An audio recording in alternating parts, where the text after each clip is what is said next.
El sueño es un proceso biológico activo, contrario a lo que se pensaba hace algunas décadas, en donde creían que era simplemente un momento estacionario en donde el cerebro se apagaba para poder guardar y tener suficiente energía para estar despierto, que tiene el objetivo de restaurar a nivel mental, cerebral y físico, a nivel cognitivo, a nivel metabólico, inmunológico. No hay un área del cuerpo que no se beneficie del sueño. ¿Y cuánto realmente necesitamos? Identifican que por debajo de 7 horas tienes efectos secundarios, por arriba de 9 horas también. Lo que yo encuentro en el 80 o 90% de las veces es que lo que hay detrás, o sea, lo que inició esta cascada de alteraciones hormonales, inmunológicas, metabólicas, es el estrés. Es el manejo del estrés, es la forma en la que estamos viviendo. Y le hace estrés no solamente por cómo percibo yo si estoy angustiado o no estoy angustiado. La gente creo que se está desviando con la idea de, duermo mal, magnesio. Y no funciona así.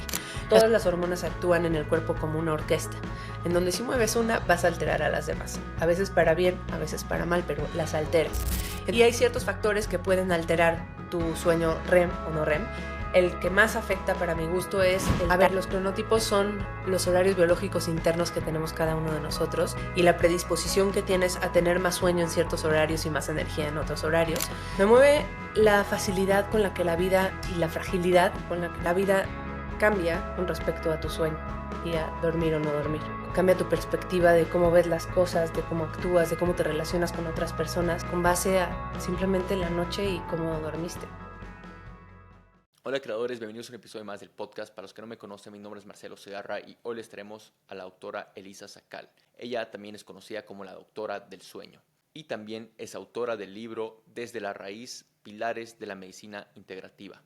Durante esta conversación hablamos acerca de por qué dormimos y cómo funciona el sueño. De ahí pasamos a hablar acerca de estrategias para mejorar la calidad de tu sueño y también tu higiene de sueño.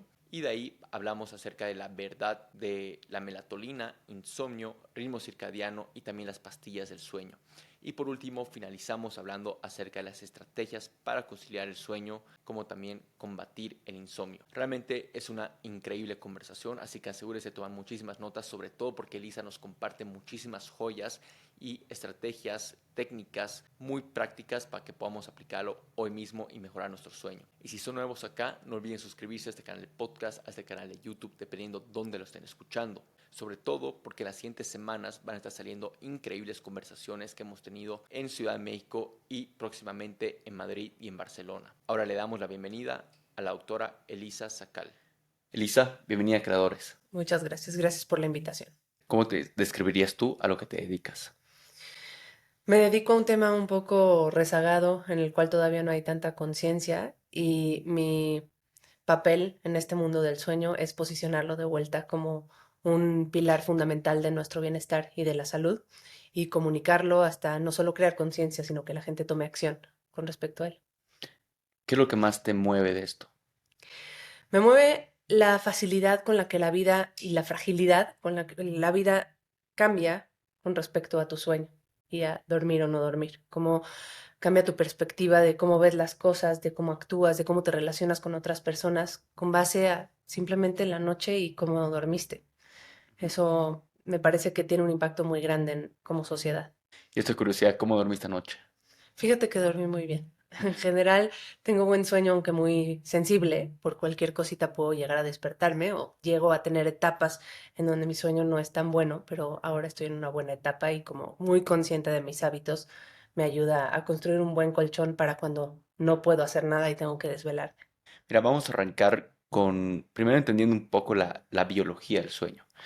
Eh, Normalmente sabemos que es algo, o sea, bueno, está generando más conciencia de que es importante, pero realmente qué está o sea, qué está pasando, cómo está funcionando nuestro cuerpo y en qué factores realmente le ayuda. A ver, el sueño es un proceso biológico activo, contrario a lo que se pensaba hace algunas décadas, en donde creían que era simplemente un momento estacionario en donde el cerebro se apagaba para poder guardar y tener suficiente energía para estar despierto. Ahora sabemos que es un proceso dinámico, activo, en donde vamos transicionando por diferentes fases y que tiene el objetivo de restaurar a nivel mental, cerebral y físico, a nivel cognitivo, a nivel metabólico, inmunológico. No hay un área del cuerpo que no se beneficie del sueño.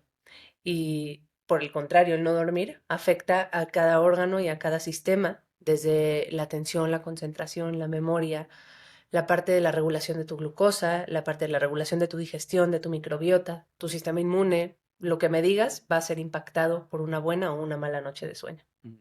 ¿Y cuánto realmente necesitamos? En general, los estudios se conjuntaron ciertas sociedades y asociaciones del sueño para poder establecer cuánto era el rango saludable y identifican que por debajo de 7 horas tienes efectos secundarios de no dormir bien y por arriba de 9 horas también. Entonces el rango es entre 7 y 9 horas y a mí me parece que es un rango amplio en el cual cada persona tiene que identificar a lo largo de semanas qué es lo que le funciona mejor. Si duermes 7 horas es suficiente, si duermes 7 horas y media o si a lo mejor necesitas 8 horas y media, ¿no? Hay gente que si se pasa del punto perfecto, entonces ya se siente como más foggy, más nublado en su mente, no tiene la misma calidad de energía. Entonces hay que encontrar ese punto perfecto entre las 7 y las 9 horas, individualizarlo. Ujú. ¿Y esto va cambiando según el rango de edad? Totalmente. Los niños duermen entre 9 y 12 horas, los adolescentes duermen entre 8 y 10 horas y los adultos duermen entre 7 y 9 y conforme te vas acercando a los 60 y pasas de los 60 años, ya diría más entre 7 y 8 horas y vas perdiendo el sueño profundo también. Eso también a su vez hace que envejezcas más rápido y va cambiando por etapas. No es lo mismo, por ejemplo, en una mujer cuando está en su ciclo menstrual, la fase folicular de la fase lútea es muy distinto su sueño. Por eso siempre recordar que el sueño es un proceso dinámico y que hay ciertos momentos en tu vida en donde necesitas dormir más, como por ejemplo cuando estás enfermo, si estás haciendo un deporte de alto rendimiento, estás entrenando fuerte o estás en una etapa de estrés, probablemente necesitas dormir más que si estás en un momento más tranquilo y en tu misma vida vas a ir necesitando distinto entre esas 7, 8 o 9 horas de sueño. Ujú. ¿Por qué pasa de que, y esto es algo que me he dado cuenta en mi vida, ¿no? Mientras más he ido envejeciendo, más me cuesta dormir. Probablemente a tu edad no es un tema tanto Ujú. biológico de edad, es un Ya, tema de tener más complicaciones en la vida, más estrés. estrés, más variables en el trabajo, en la vida personal que te van robando la calma. Ujú. Y la calma se acaba traduciendo también en sueño, porque de las primeras causas de insomnio, de dificultad para quedarse dormido, por ejemplo, es la ansiedad.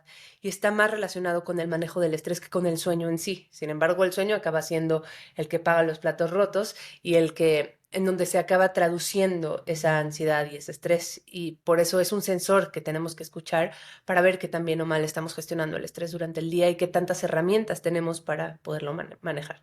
Cuando hablamos sobre qué hace estas dificultades o interrupciones de sueño que vamos teniendo, acabas de mencionar que está este componente emocional, la ansiedad, pero ¿qué tanto es fisiológico, qué tanto es psicológico, emocional y qué tanto igual puede lograr ser genético? A ver, la dificultad para dormir, que se puede nombrar como insomnio, aunque en realidad hay insomnio agudo que todos hemos tenido en algún momento, Ujú. etapas en donde nos cuesta trabajo ya sea conciliar el sueño, mantenerlo o despertarnos a la hora que deseamos. Mientras dure menos de 3 semanas, esto es una forma aguda, son etapas que tenemos que observar para primero prevenirlas y después evitar que se haga crónico.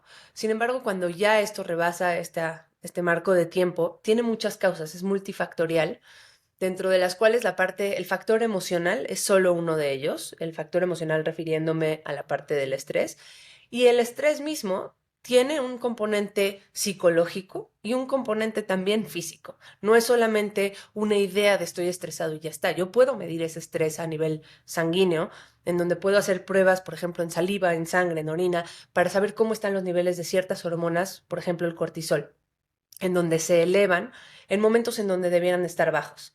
Si el cortisol es una hormona de estrés, también es una hormona que nos ayuda a accionar, a motivarnos, a tener suficiente energía. Entonces nosotros tenemos que despertar y dentro de los primeros 30, 90 minutos tener un pico de cortisol y luego ir bajando naturalmente a lo largo del día. Si esto no pasa, ya sea porque no se levanta bien el cortisol en la mañana o porque no baja lo suficiente en la noche, es un poco como el huevo y la gallina, ¿no? ¿Será que empezó el cortisol y eso está haciendo que no duermas bien o no duermes bien y esto está alterando tus niveles de cortisol? Cualquiera de los dos, porque puede ser un tema biológico, en donde tu cuerpo está haciendo que se eleven ciertas hormonas. Por ejemplo, si no tienes un buen control de la glucosa, del azúcar en tu sangre, puedes estar disparando tu cortisol. Si no tienes niveles adecuados de hormona tiroidea y tu tiroides no funciona adecuadamente, también alteras los niveles de cortisol. Pero puedes psicológicamente, emocionalmente alterar esos niveles de cortisol. Si tú estás estresado por un tiempo prolongado, con un estrés muy intenso, duradero, que se queda ahí continuo, también vas a empezar a detonar tus niveles de cortisol en horarios en donde no debieran estarlo, o los vas a cronificar, porque al final el cortisol te va a ayudar a solucionar ese problema que tengas, pero si el problema no se va o simplemente tú sigues percibiéndolo, entonces vamos a empezar a alterar los niveles hormonales que van a alterar también tu sueño, y tu sueño, si no duermes bien, va a seguir alterando tus niveles hormonales. Es un círculo vicioso difícil de romper, pero siempre posible, mientras seamos conscientes de que tenemos mucho poder sobre ello. No es simplemente duermo mal y cómo hago para dormir bien. Tengo que poner atención en qué me está llevando a dormir mal, qué puedo hacer yo para poder mover esa aguja en favor del sueño, en contra de de la mala gestión del estrés. Y bueno, la parte emocional es solo uno de los factores que altera nuestro sueño. La parte biológica, como lo había mencionado, la parte metabólica de cómo controlas el azúcar en tu sangre, la glucosa. La parte nutricional es bien importante también. Si no tenemos niveles adecuados, por ejemplo, de hierro en una persona que menstrua, muy abundante, que no es raro en mujeres que tengan niveles muy bajitos de hierro, pueden tener una muy mala calidad de sueño, un sueño muy inquieto, o niveles bajos de magnesio, de omegas, de vitamina D. Entonces hay una parte nutricional, hay una parte metabólica, hay una parte ambiental muy importante, que es gente que duerme con luz porque ilumina el faro de la calle, o porque entra la luz, o porque hay muchos foquitos en casa. Ujú. Hay calor, también altera bastante. Estuvieron expuestos a pantallas, o simplemente la función conductual es otro factor importante, el cómo yo gestiono lo que hago antes de dormir. Si yo pretendo regresar a casa después de un día de trabajo súper estresante y simplemente apagar las luces, echarte en la cama y dormir, no va a pasar. Necesito darle al cuerpo un tiempo suficiente para irse apagando poco a poco y entrando y switchando de un estado de alerta, de resolución, a un estado de calma y descanso. Entonces, todos esos son factores que podrían estar afectando tu sueño, y como lo puedes ver, 90% de lo que dije, hay algo que hacer al respecto. Ujú. Sí hay un componente genético, lo hay, pero no es una razón suficiente para no dormir bien. Es un componente menor, en el cual si yo tuviera realmente ese gen, esa alteración genética para dormir, y yo manipulo todo lo demás que mencioné, entonces voy a dormir bien, porque aparte existe la cuestión epigenética, que es la modulación de la expresión de esos genes, ¿no? El cómo los prendo, cómo los apago, y cómo se van a leer esas instrucciones que me dejaron mis padres. Ujú. Y cuando hablamos de todos estos problemas, me acaba de fascinar esta explicación porque realmente creo que la manera que yo lo he vivido cuando tenía como esos trastornos del sueño por largos ciclos de tiempo, era como que uno desencadenaba otro. Es algo que puede pasar. Por ejemplo, el lado emocional puede desencadenar el lado hormonal, el lado hormonal también el lado de metabolismo, porque bueno, no estaba recibiendo los nutrientes correctos. O sea, puede haber un tipo de desencadena de uno al otro. Totalmente, somos seres conectados, lo queramos ver o no, Ujú. en donde la parte hormonal afecta a la metabólica afecta a lo mental afecta a lo metabólico y lo inmunológico y todo. Y toda esta ciencia la estudia la psiconeuroendocrinoinmunología, no sé si lo has escuchado. No, primera vez. Es una gran No lo puedo palabrota. repetir, pero sí. Pero es la forma en la que la psique, la parte mental, afecta lo neuroendocrino inmunológico, las hormonas y tu sistema inmunológico. Esto tiene muchísima evidencia detrás de cómo ciertos pensamientos, como, no sé, por ejemplo, la gratitud, la conciencia, se me fue la palabra, pero sí, la gratitud, por ejemplo, cómo afecta a las células de tu sistema inmunológico y aumenta el sistema inmune cuando tú tienes gratitud. Esto está perfectamente medido. Entonces, esa es una de las muestras que nos hablan de cómo todos nuestros sistemas están interconectados y cómo un pensamiento puede afectar de alguna manera la forma en la que se comporta tu sistema inmunológico y te defiende de una infección o no. Ya sabemos perfectamente que no es solamente los microbios, los microorganismos afuera, porque puede haber un bicho, un virus, una bacteria por ahí rondando en una familia y no todos se enferman. ¿Y de qué depende que unos se enfermen y otros no?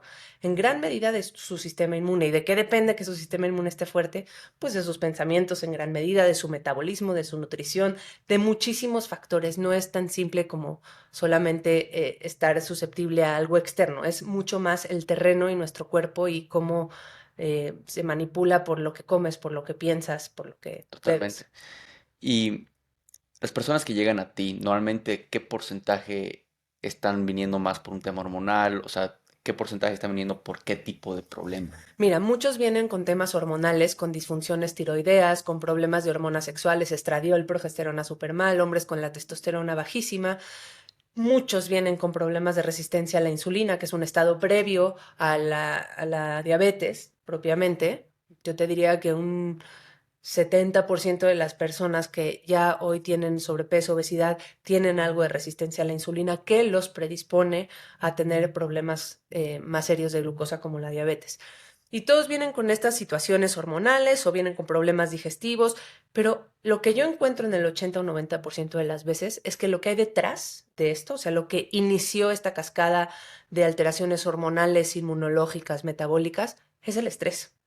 Es el manejo del estrés, es la forma en la que estamos viviendo. Y le hace estrés no solamente por cómo percibo yo, si estoy angustiado o no estoy angustiado, no es un tema solamente emocional, psicológico. Es un tema de que si no comes en tus horarios Ujú. correctos, si no comes balanceado, los macronutrientes correctos, si no tienes los micronutrientes adecuados, las vitaminas, los minerales, eso también genera estrés en el cuerpo. Los periodos de ayuno prolongados en donde cortas con, no sé, tal vez solo carbohidratos, no es una dieta balanceada, también se traduce en estrés en el cuerpo. Si tú te acuestas y inmediatamente antes de dormir estuviste expuesto a una pantalla, a redes sociales, eso también se traduce como estrés. Entonces, no solamente son eventos emocionales psicológicos que, por si fuera poco, estamos viviendo también en una etapa en donde, a pesar de ser el momento más seguro de la historia y más fácil, con más acceso a comida, es el momento en el que más enfermos vivimos, Mm. sin duda, a lo largo de la historia de la evolución. Entonces, algo no está bien ahí, no es un tema solamente de cantidad de años, porque aunque vivimos más, los vivimos mucho más enfermos. Es un tema de esos estresores nos están rebasándonos en cantidad y en capacidad individual para lidiar con ellos, porque también creo que necesitamos ir aumentando nuestro estuche de herramientas para lidiar con esos estresores. Ujú. Me encanta. Vayamos con esta parte de desarrollar estos hábitos para atacar esos diferentes tipos de quizás interrupciones que vaya a formar. Desde el lado, quizás vamos a empezar con la nutrición. ¿Qué cosas ves que llega a ser fundamental para tener un buen sueño? Fíjate que en la nutrición siento que hay suficiente información sobre qué tenemos que comer. Hay un montón de formatos de alimentación o protocolos y gente hablando del tema, cada vez con más conciencia de esto. Lo que creo que estamos dejando a un lado es cómo comemos. Y la diferencia de cómo come un ser humano hoy en día versus cómo comía hace 100 años, no te vayas tan lejos, nuestros bisabuelos tal vez, es totalmente distinta, en donde comían sentados todos en una mesa, en comunidad, siempre en familia, hablando de un solo tema, haciendo una sola cosa, comer en calma, incluso agradeciendo antes de comer, que era un rito común. Hoy estamos comiendo en el carro, de camino de un lugar a otro, comiendo comida empaquetada que compramos porque no nos dio tiempo de prepararla, sin conciencia, multitasking. Y todo este formato de la forma, no tanto el contenido, está alterando yo creo que igual o más que Mm. cualquier dieta. Entonces yo creo que tenemos que volver a ello porque de entrada, por ejemplo, tener horarios fijos de alimentación le ayuda a nuestro propio cuerpo, a nuestro ritmo circadiano. ¿Has escuchado este concepto del Sí. el ritmo circadiano? Es el reloj biológico interno. Y nuestro reloj se fortalece si nosotros tenemos horarios fijos, predecibles, porque también nuestro cuerpo tiene horarios predecibles y fijos para la producción de ciertas hormonas, para la digestión, para todo tiene un timing, una temporización perfecta. Entonces, si nosotros le ayudamos teniendo un desayuno fijo a la misma hora todos los días, un horario para acostarte todos los días a la misma hora, es más, un horario para ir al baño, ¿no? ¿Cuántas veces hay personas que llegan a mi consulta y les pregunto, ¿tienes estreñimiento? Y me dicen, no, pero si salgo de viaje, sí. ¿Y cuál es la razón? Que cambias completamente tus horarios, en donde tu cuerpo tenía un aviso en cierta hora para ir al baño, de pronto a esa hora estás dormido o no estás en casa, y entonces esa es una de las muestras de cómo nuestros relojes internos se modifican con nuestro comportamiento, y también los podemos ayudar teniendo agendas y regularidad, por lo menos en el sueño, en el momento de acostarse y momento de levantarse. Si nosotros Sí. somos fijos, va a mejorar mucho la calidad del sueño. Lo que he visto que es clave acá, por lo menos sobre mi experiencia, es de que el horario de cuándo como. O sea, eso determina mucho si voy a tener sueño o no voy a tener sueño. Así es, no solo cuándo comes, sino cuándo dejas de comer Ujú. ¿Por qué también. pasa esto? Porque cuando tú comes muy cerca de la hora de dormir, primero, partamos del punto en el que nuestros genes y nuestra biología humana está diseñada hace miles de años, en donde no se ha adaptado a los últimos 100, en donde Mm. tenemos comida a cada rato, y acceso a la alimentación relativamente fácil, ¿no? Entonces, cuando el sol se mete, naturalmente el ser humano ya no digiere también, su metabolismo ya no es tan eficiente, y por lo mismo puede alterar la digestión, lo Ujú. cual afecta en el sueño porque sientes reflujo, te sientes no igual de bien.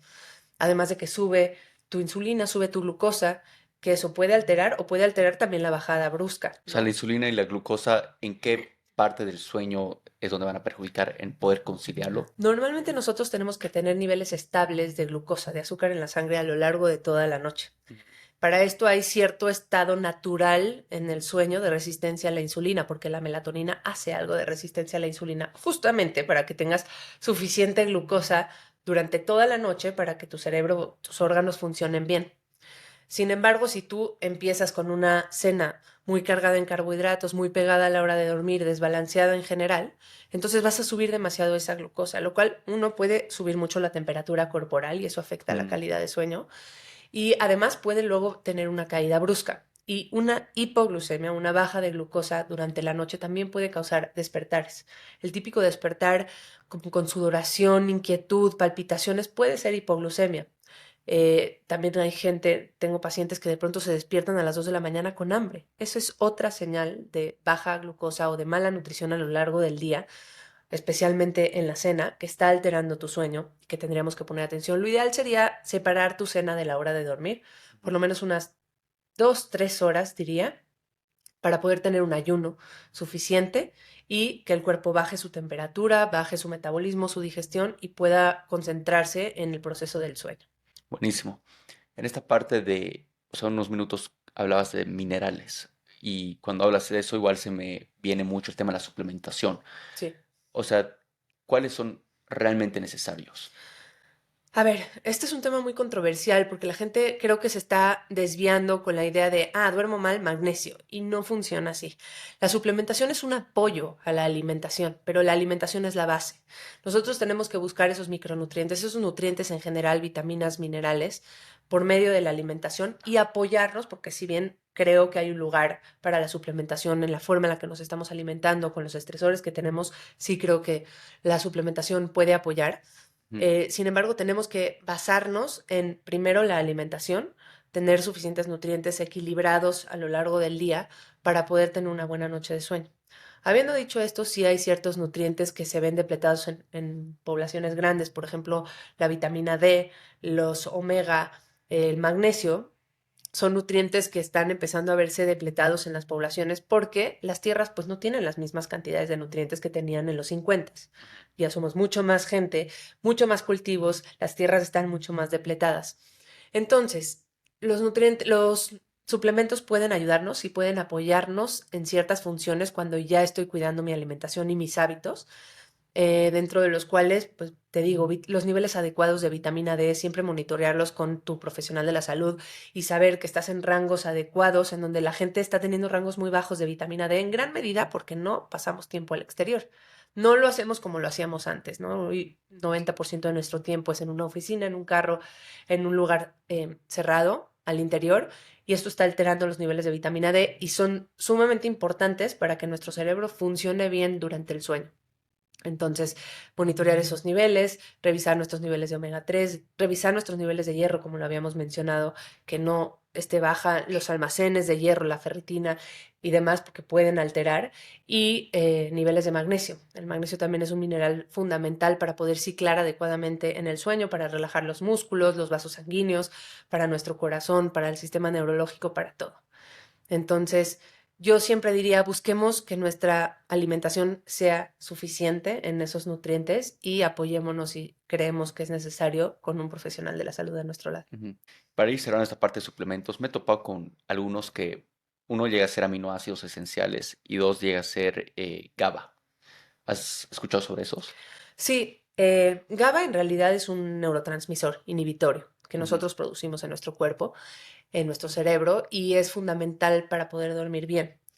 Em, Tomarlo de forma exógena, primero, no tiene suficiente evidencia científica. Podría llegar a ayudar, pero hay otras fuentes que dicen que cuando lo tomas no cruza la barrera de la sangre al cerebro, entonces no llega realmente a donde tiene que ser utilizado. Yo personalmente en mi práctica no lo utilizo porque además no soy muy fan de utilizar un neurotransmisor, una sustancia que actúa como un neurotransmisor, porque no sabemos los mecanismos de feedback en el cuerpo que vayan a ser al respecto o los receptores. Entonces no soy muy fan de esto.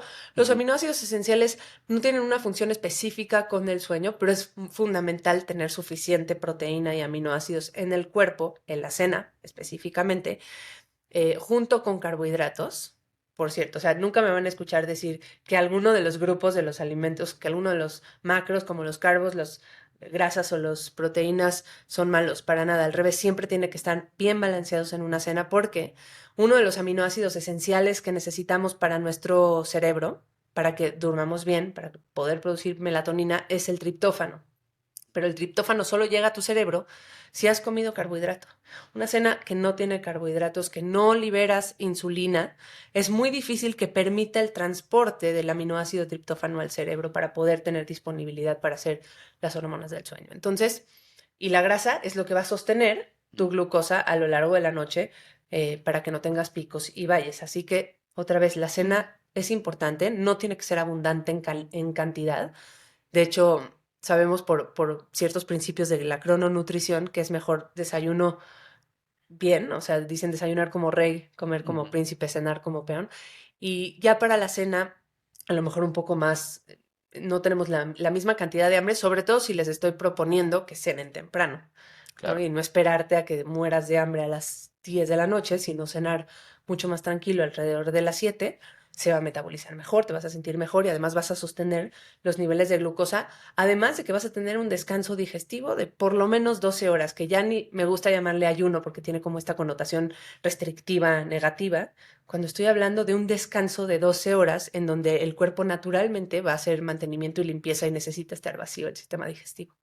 Esta parte de los carbohidratos resuena igual mucho conmigo porque cuando yo he tratado de eliminarlos, una época, que justo era esta época que no podía dormir, realmente he sentido que era peor. Y es más, creo que igual eso afectó mi lado hormonal. Cuando los he incorporado nuevamente a mi dieta, podía conciliar más rápido el sueño. Totalmente. Y quizás esto tiene que ver por la melatonina.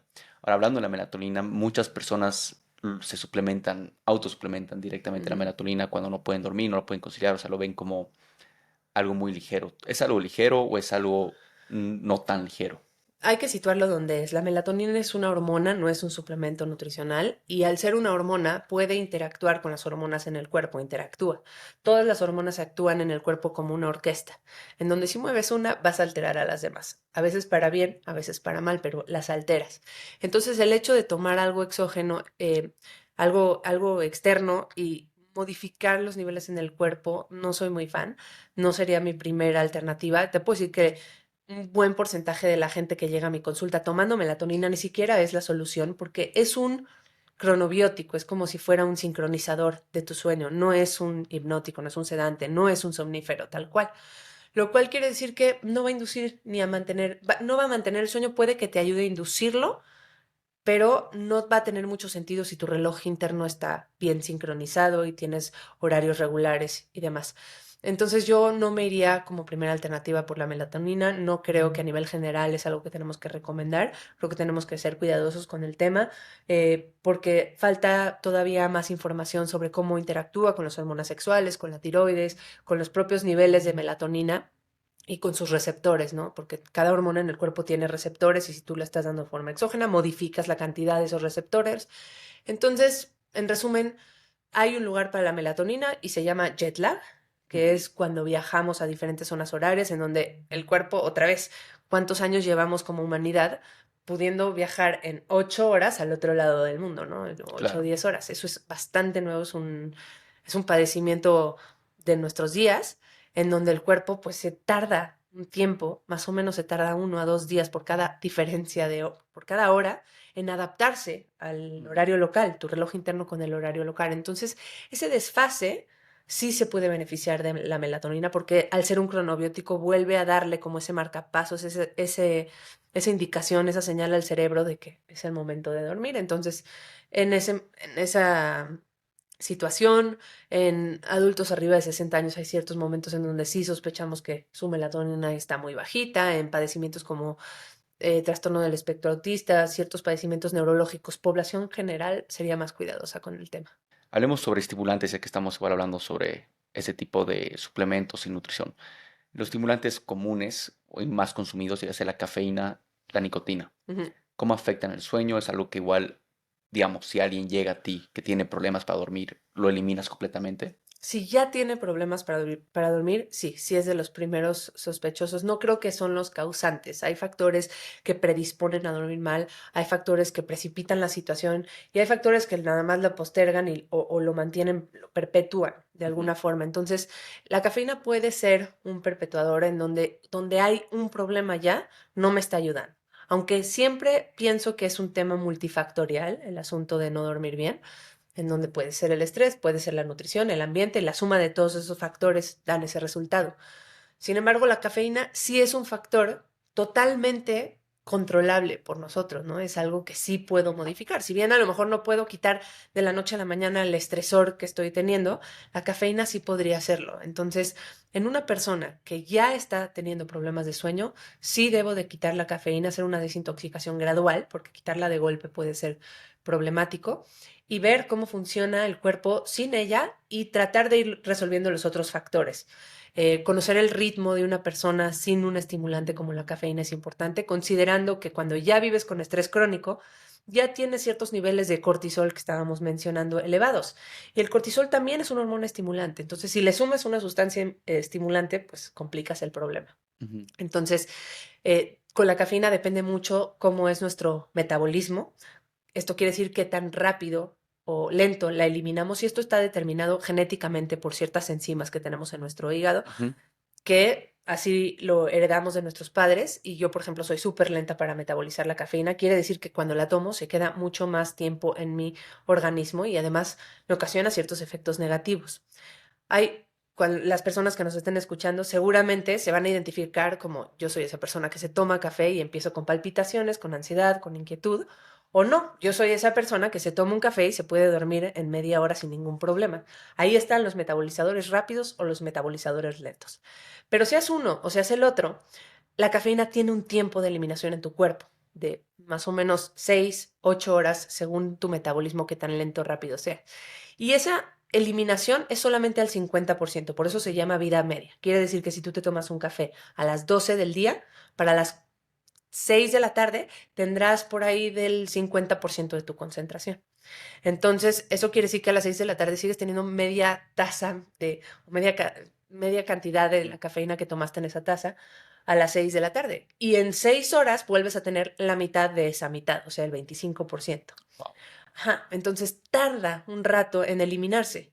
Muchas veces esto no es suficiente para evitar que te quedes dormido, pero sí altera de alguna forma la calidad de sueño. Por eso es el primer factor que tenemos que eliminar cuando hay problemas para dormir. Y sé que para mucha gente es muy problemático porque ya su relación con la cafeína es de dependencia y además le ha generado tolerancia. Quiere decir que el efecto que lograbas al principio con una tacita de café, de estar mucho más claro, más atento, más concentrado, con más energía, ahora lo necesitas con 2 o luego 3 o 4 tazas de café en un día. Entonces tenemos que volver a sensibilizar a nuestro cuerpo eliminándola por completo de forma gradual. Primero, para poder hacer como un borrón y cuenta nueva y volver a tener el efecto positivo que tiene el café con una sola taza. Y segundo, por la importancia que tiene en tu calidad y profundidad de sueño.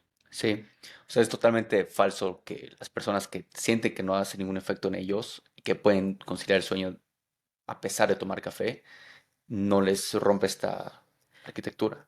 A ver, lo que ocurre es, sí les permite quedarse dormidos, sí es real, no es que lo están inventando, tienen el metabolismo de su cafeína más rápido, lo cual quiere decir que a lo mejor su vida media, la vida media de la cafeína en su cuerpo, no es de 6 horas, como lo mencionamos, que te tomas el café a las 12 y para las 6 ya está a la mitad. A lo mejor ellos lo eliminan en 3 o 4 horas. Sin embargo, si lo sumamos, a las 3 o 4 de la tarde tienen el 25%, a las 8 de la noche tienen el 12,5%, y a la hora de acostarse todavía hay un porcentaje de cafeína en su sangre que puede no ser significativo para que ellos perciban que les cuesta quedarse dormidos, sin embargo, alteras la arquitectura del sueño. Esto, entonces, la recomendación sería tomarlo lejos de la hora de dormir, dependiendo de cómo es de lento o rápido tu metabolismo. Yo diría, para ser seguros, unas 10 horas antes de la hora en la que te acuestas, ya no alteraría tanto tu calidad de sueño, y dar a tu cuerpo un tiempo para detoxificarla por completo, para sacarla. Unas 2 días en la semana, por lo menos, dar 24 horas sin cafeína para que tu cuerpo la elimine por completo y regrese a su ritmo natural, y no generar una dependencia, sino tomarlo porque te gusta, porque lo disfrutas, porque tiene muchos beneficios, pero no porque lo necesitas. Y algo igual que he notado, o sea, en base a eso es de que cuando tomo café igual muy tarde, yo trato de tomarlo 12 del mediodía o antes, Ujú. y cuando tomo muy tarde pasado esa hora, porque normalmente los eventos sociales son así, Mm. ¿no? Entonces cuando lo tomo, he sentido de que sí arruina mi sueño REM, o sea, porque lo traqueo y es lo que más arruina, y sí siento que despierto mucho más temprano. Puedo conciliar el sueño, sí, sin problema, a veces no tengo interrupciones, si lo tomo más tarde, tengo interrupciones. Sí. Entonces, ¿qué correlación? ¿Qué está pasando ahí? Creo que tenemos que regresar tantito a explicar REM y no REM Sí, para sí, que la sí. gente lo Sí. entienda en general. El sueño, como decía, no es un switch que prendes y apagas, es un proceso dinámico que pasas por diferentes fases en donde se dan ciclos de 90, 110 minutos, y tienes como 4 a 6 ciclos a lo largo de la noche. En esos 90 minutos vas pasando por diferentes etapas en las cuales, vamos a hacerlo simple, se divide en sueño REM y sueño no REM o sueño profundo, el cual se subdivide a su vez también, ¿no? Entonces, el sueño profundo o sueño no REM es el momento que tienes al inicio de la noche. Los ciclos de sueño tienen mucho más de esta etapa de sueño. Y la segunda parte de la noche, ya más cerca, después de las 2 de la mañana y las últimas horas, se van cargando los ciclos más con sueño REM, que es un sueño que, por cierto, viene las siglas de movimientos oculares rápidos, es un acrónimo en inglés. Y es un momento en donde restauras mucho más a nivel mental y cognitivo que en el sueño profundo, que es una reparación mucho más física. Y hay ciertos factores que pueden alterar tu sueño REM o no REM. El que más afecta para mi gusto es el timing, el horario en el que te acuestas. Si tú te acuestas muy temprano, tengo una paciente triatleta que duerme de 7:30 de la noche a 4 de la mañana, Wow. porque se levantan súper temprano a entrenar, Ujú. y probablemente se afecta más su sueño REM, se acorta porque tú no puedes recorrerlo. A la hora, tú tienes que alinearte a las horas del ritmo circadiano del reloj interno, que son cerca de la medianoche, ¿no? 2 horas antes, entre las 10 y las 12 acostarse es lo ideal para poder sincronizar nuestras fases de sueño. Si por el contrario eres una persona muy desvelada, muy nocturna, pero te acabas durmiendo de 2 de la mañana a 10, aunque duermas esas 8 horas, vas a alterar mucho tu sueño profundo que se da al principio de la noche. Ujú. Y te vas a perder de las 10 de la noche a las 2 de la mañana, que es cuando más melatonina hay, cuando más profundo es el sueño, y simplemente vas a tener buena cantidad de sueño REM, pero no de sueño profundo. Otros factores que alteran, como lo mencionaste muy bien, es la cafeína, el alcohol, el cenar pesado, cenar tarde o la luz de las pantallas pueden alterar bastante el sueño REM, y lo puedes ir traqueando. La verdad es que hoy tener los wearables, los trackers, pues toda la tecnología que nos ayuda a medir, no puedo decir medir el sueño porque no miden el sueño, tienen ciertas métricas donde infieren algo de la calidad de nuestro sueño y creo que hay un lugar para ellos. Solo hay que entender que no miden directamente el sueño, miden frecuencia cardíaca, frecuencia respiratoria, el movimiento y demás. Y nos ayudan a hacer más conciencia. A mí sí me gustan porque creo que la gente hace mucho más conciencia en este tipo de factores, como mencionas, ¿no? Como notas que tu cafeína altera tu sueño REM. Y eso te va a ayudar a tomar acción, a decir, ok, me voy a tomar el café, no sé, 4 o 5 veces a la semana, pero hay otros días que no lo haré, o lo tomaré más temprano, o tomaré descafeinado, o algo vas a hacer al respecto porque estás notando el efecto que tiene en tu cuerpo. Entonces, por eso me gusta esa parte de la Sí, tecnología. no lo explicaste bien. Volviendo a unos minutos atrás, estás mencionando sobre el ritmo circadiano Ujú. y que normalmente, bueno, a medianoche, es antes de medianoche, 1 o 2 horas antes, es donde vamos a poder maximizar nuestro sueño REM. Sí, Ahora, si fuéramos a hablar de cronotipos, porque creo que el ritmo circadiano se ata mucho a cronotipos, totalmente. se puede cambiar tu cronotipo, y esto lo menciono porque yo he tenido épocas en mi vida donde he querido despertarme, o bueno, me despertaba en realidad a 4 de la mañana, porque me encanta ser disciplinado, empezar bien la mañana, ganar la mañana, pero he notado cómo perjudicaba mi sueño REM. Entonces no lo he podido, o sea, lo he sostenido por 2, 3 años, pero ahora ya no lo puedo sostener porque valoro mucho más ese sueño REM y he notado la capacidad que me da de igual gestionar mucho mejor mi día. Claro. A ver, los cronotipos son los horarios biológicos internos que tenemos cada uno de nosotros y la predisposición que tienes a tener más sueño en ciertos horarios y más energía en otros horarios. Eh, Básicamente hay tres, que es matutino, intermedio o nocturno. Y están determinados genéticamente, no es voluntad propia.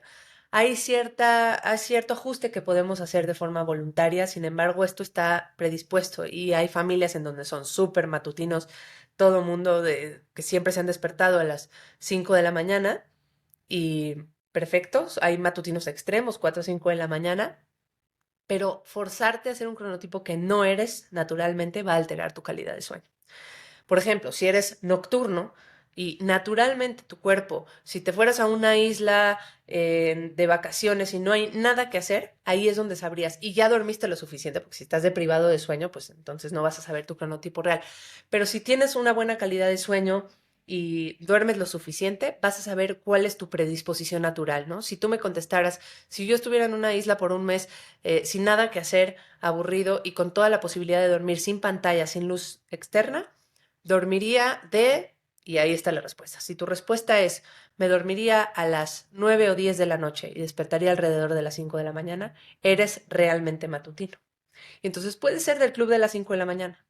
Pero si tu respuesta es, si yo no tuviera nada que hacer, naturalmente dormiría a las 11:30 de la noche y despertaría a las 7:30, 8 de la mañana, eres nocturno y no vas a poder ser del club de las 5 de la mañana porque lo único que va a pasar es que vas a despertarte a las 4 o 5 pensando que es un tema de disciplina, pero no te vas a poder dormir a las 9 porque tu reloj interno todavía no ha producido la suficiente cantidad de melatonina para dormirse. ¿Y qué va a pasar? Que entonces te vas a acostar a las 9, pero seguramente te vas a quedar ahí dando vueltas una Ujú. hora hasta dormirte a las 10:30, te levantas a las 4 y ahora tienes 6 horas y media de sueño y no fue suficiente. Entonces te la Mm. vives cansado y entonces a lo mejor te dormirás un poco antes por el cansancio, no por una predisposición natural. Entonces, sí podríamos arrastrar un poco el cronotipo, pero no de nocturno a matutino. Si eres intermedio, en donde te duermes, por cierto, la mayor parte de la población es intermedia, duermen entre las 10 y las 11 de la noche, despiertan alrededor de las 6 de la mañana, 6 7 y eso es bastante común. Si a eso quieres convertirte en un poquito más matutino, un poco más nocturno, 30, 45 minutos, tu cuerpo te va a ceder, siempre y cuando cuides mucho la luz de la hora en la que te acuestes y la luz a la hora de despertar. Eso te va a ayudar a arrastrar un poco tu biología para adaptarte a ese horario que tú quieres. Pero sí creo que tenemos que ser muy conscientes. Hay cuestionarios en línea para poder saber cuál es tu cronotipo, gratuitos, fáciles de encontrar. eh, y puedes ahí encontrar cuál es tu horario perfecto, pero creo que cada quien podría saber intuitivamente cuál es su horario ideal. Algunos podemos tener el privilegio de escoger el horario porque puedes adaptar tu trabajo a tu horario, que sería lo ideal, ¿no? El que todos entren a trabajar a la misma hora y terminen a la misma hora no está adaptado a la biología del ser humano, que tendría que tener diferencia o cierta flexibilidad por lo menos, por ejemplo, la entrada a la escuela de los adolescentes, en donde no es que tengan un cronotipo nocturno, es que tienen algo llamado fase retardada de sueño, en donde se acuestan más tarde por naturaleza. Su propio cuerpo les pide acostarse más tarde y despertar más tarde. Sin embargo, los colegios, las universidades y demás no están adaptadas a ello. Entonces empiezan la clase a las 7 de la mañana y de 7 a 9 son un bulto. Claro. Y no funciona bien su atención, su concentración, su memoria. Han, eh, han alterado su sueño REM, entonces su retención y su memoria para poder captar y aprender está alterada tan solo por el horario en el que entraron a la escuela. Por eso ya hay ciertos estados en Estados Unidos, en Inglaterra, que han adaptado y han ajustado la hora de entrada de las escuelas y ven que los índices y las calificaciones y todo lo académico se va para arriba, además de que bajan los índices de suicidio. Es una locura saber cómo el mismo sistema está hecho para que no puedas descansar bien, Así ¿no? es. Y no tener la mejor, óptima salud. Vamos a ir con las últimas preguntas. Lo último, ir cerrando con este punto, que he visto muchas preguntas sobre esto. El tema sobre las pastillas para dormir. ¿Qué hacen y cuándo realmente tuviéramos que tomarlo? Ok, el medicamento para dormir en realidad no causa un sueño natural, causa más una sedación, lo cual no es igual, no transicionas por las etapas y las fases de sueño que les mencioné como lo harías si estuvieras teniendo un sueño natural, lo cual sé que en algunos casos es necesario y es mejor eso que nada, pero cuando la gente se apoya en eso primero, antes de buscar ayuda profesional, terapia cognitivo-conductual, que es un tipo de terapia en donde cuestionas tus creencias en torno al sueño, es mucho más un tema eh, cognitivo y es una terapia psicológica. Y esa es la primera acción, primera línea de acción ante un problema de sueño y insomnio, específicamente. Entonces, ir directo por los medicamentos está alterando también las fases de sueño, que a su vez te van a hacer sentir cansado, que a su vez te van a hacer tomar más café, sentirte más alerta y volver a tomar o subir incluso la dosis del medicamento. El problema con el medicamento es genera tolerancia, vas a necesitar cada vez más dosis, genera dependencia, no se puede dejar de golpe y altera las fases de sueño. Entonces siempre tenemos que buscar ante un problema de insomnio, primero alguien que haga terapia cognitivo-conductual, hábitos, higiene de sueño, incluso suplementación antes de recurrir a los medicamentos. De ahí, uno de los problemas comunes que hemos visto es el tema del insomnio. O sea, y el insomnio creo que se va a muchos tipos de insomnio, ¿no? De no poder conciliar el sueño, de interrumpir tu sueño. Pero lo que suele pasar a muchos es el tema de que se despiertan y no pueden volver a dormir. ¿Qué consejo das en esas situaciones? Ok, sí, el insomnio puede ser un insomnio de inicio de la noche, la gente que tiene una latencia de sueño muy larga, que esto quiere decir de que se acuestan a que se quedan dormidos, pasa más de media hora. Puede haber un insomnio de mantenimiento, que es un momento en donde despiertas en la madrugada y no puedes volver a dormir y acumulas más de 30 minutos a lo largo de tus despertares. O puede haber un insomnio al final de la noche, que es te despiertas a las 3:30 de la mañana y no te puedes volver a dormir. En los momentos en los que te cuesta trabajo conciliar el sueño, el manejo es mucho más hacia los dos hacia el estrés, el manejo de la ansiedad, la forma en la que vas bajando las revoluciones de tu día y esa transición entre el día y la noche, entre la vida laboral y el momento del descanso, lo tenemos que hacer más evidente. Hacer journaling, escribir, prácticas de gratitud, meditación, respiración, escuchar algo que te relaje puede ser algo bastante útil y en los momentos en los que estás teniendo despertares nocturnos y no te estás logrando volver a dormir, también es muy importante hacer el manejo de asociación que tenemos con la cama. Esto quiere decir el control de los estímulos. Si yo durante el día paso mucho tiempo en la cama mandando mensajes, viendo una serie, trabajo en mi habitación, mi cerebro empieza a asociar el momento de descanso con momento de diversión, de entretenimiento o de trabajo. Y cuando yo le doy diferentes indicaciones al cerebro en la madrugada, va a tener un menú de opciones, no solo volverse a dormir. Esto puede hacer que mi cerebro active rápido el pensamiento. Por ejemplo, si trabajas en tu habitación, aunque no sea ahí tu trabajo, si tienes el hábito de después de trabajar llegar a casa y abrir la computadora y trabajar un ratito en tu habitación, el cerebro lo asocia.